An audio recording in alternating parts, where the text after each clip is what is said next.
My name is Eric Bischoff, and guess what? I'm coming up on the podcast. I only touch greatness. Give it a listen. Eric. Hey, how are you? Good. How you doing? I had to put my NWO stuff on for you. No, I love that. I greatly appreciate that. It's the way I like to start my day. Yeah. Ryan's head looks like it's going to explode. I think he has a question. Yeah.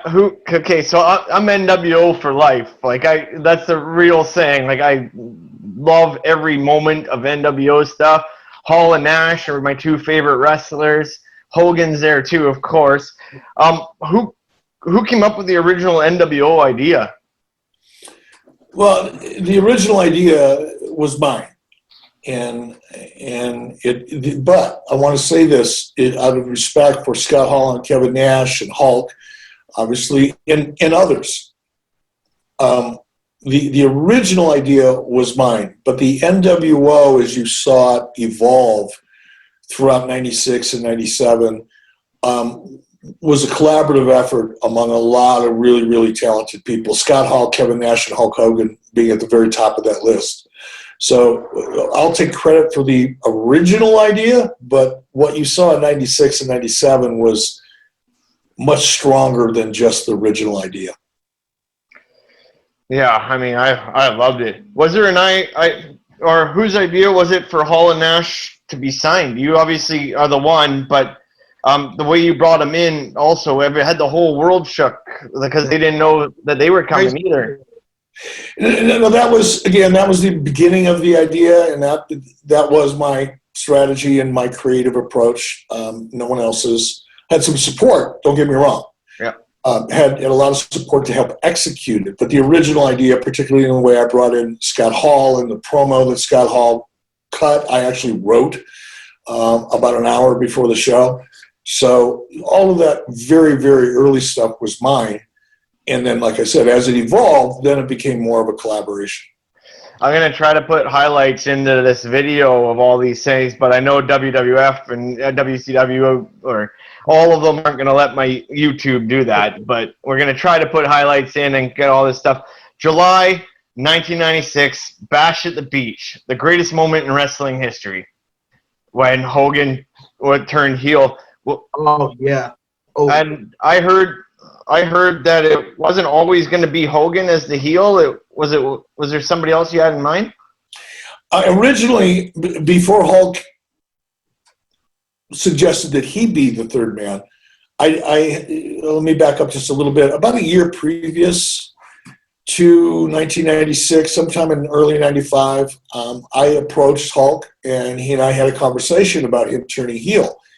And in that conversation, he made it very, very clear to me that he was not interested in turning heel. He had too much invested in his character as a babyface. He had too many other business opportunities because of that character and his association as a babyface that he wasn't interested in turning heel, which I understood. I mean, that's a business decision. It's not an ego decision. It's not a power decision. It's a financial decision, and I understood it. So when the NWO idea started formulating in my head, and I knew that I wanted to have a surprise as the third man, I went to Sting and had several conversations with Sting, who was the predominant babyface in WCW, other than perhaps Hogan.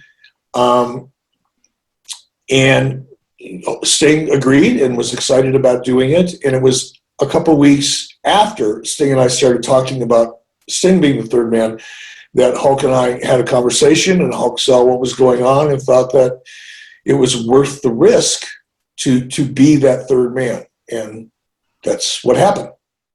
When I moved down to Disney MGM Studios, or the decision to move down to the studios, was because there was a constant crowd. There was a tour crowd. Disney MGM is a very, very popular theme park.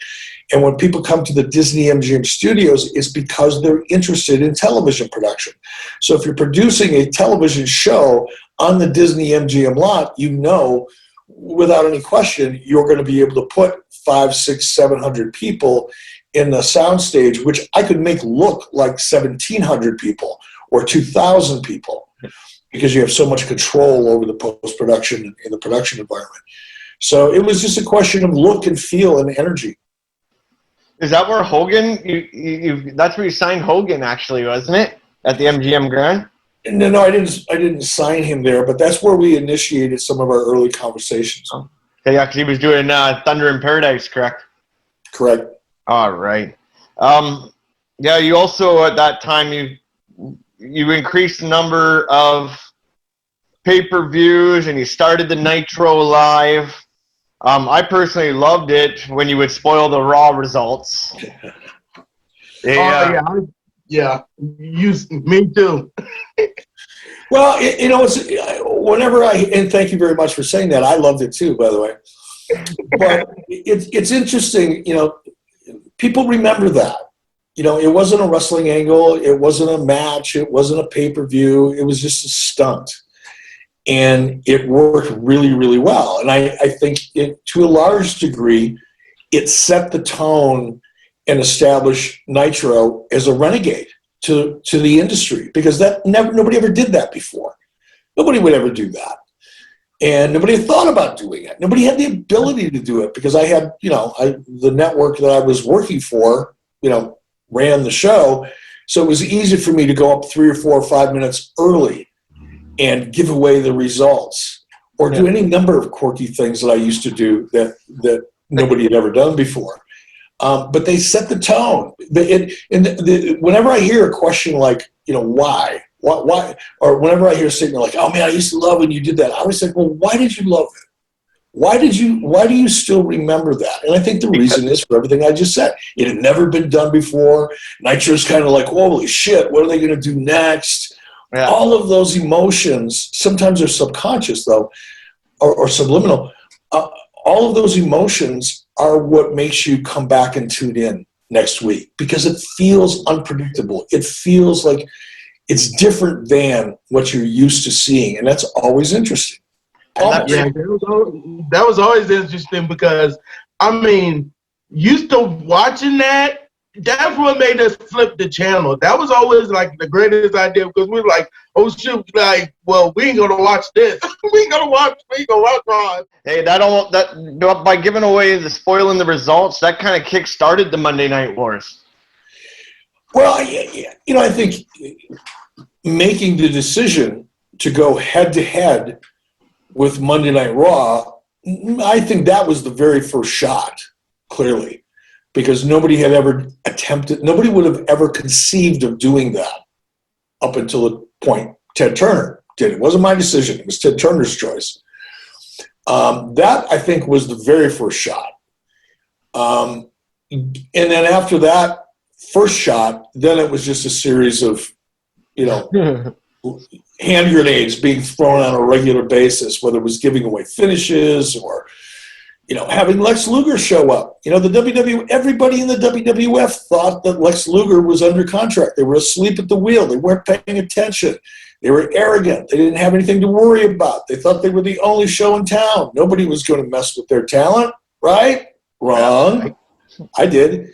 And that was another example. That's another shot. That was a serious shot. The first shot went over the bow. It was a warning shot. The second shot went right into the tent. And that was a whole different kind of shot, that being Lex Luger. And I think from then on, it just kept building and building and building. But that's what made it feel like a war. That's why, I get a lot of heat for this, because I think people don't understand why I feel the way I feel. There's that question again, why? When people talk about the Wednesday Night War, and okay, it's head-to-head. It's competition. We all like that. But it doesn't feel like a war, because there's no real grenades other than saying something cute in a promo or making some kind of, tongue-in-cheek reference or something like that. There's no strategic back and forth. There's no battles going on. It was one declaration of war about a year ago, and since then, nothing else has really happened other than the competitive environment, which I love, by the way.